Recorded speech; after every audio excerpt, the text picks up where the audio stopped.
نحمدہ و نصلی علی رسول الکریم اما بعد اعوذ باللہ من الشیطان الرجیم بسم اللہ الرحمن الرحیم۔ ایک بار نبی کریم صلی اللہ علیہ وسلم لوگوں میں بیٹھے ہوئے ان سے باتیں کر رہے تھے۔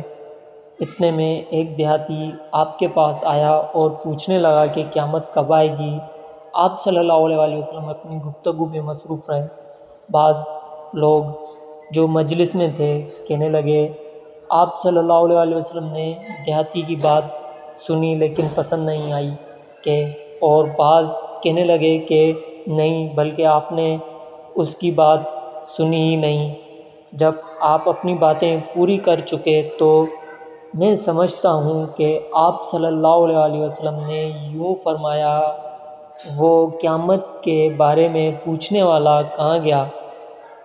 اس یعنی دیہاتی نے کہا حضور میں موجود ہوں۔ آپ نے فرمایا کہ جب امانت یعنی ایماندار دنیا سے اٹھ جائیں اور قیامت قائم ہونے کا انتظار کریں۔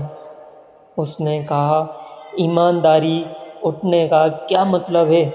آپ صلی اللہ علیہ وسلم نے فرمایا کہ جب حکومت کے کاروبار نالائق لوگوں کو سونپ دی جائے گی تو قیامت کا انتظار کریں۔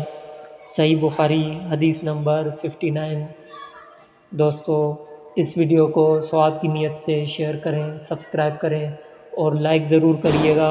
السلام علیکم ورحمۃ اللہ وبرکاتہ۔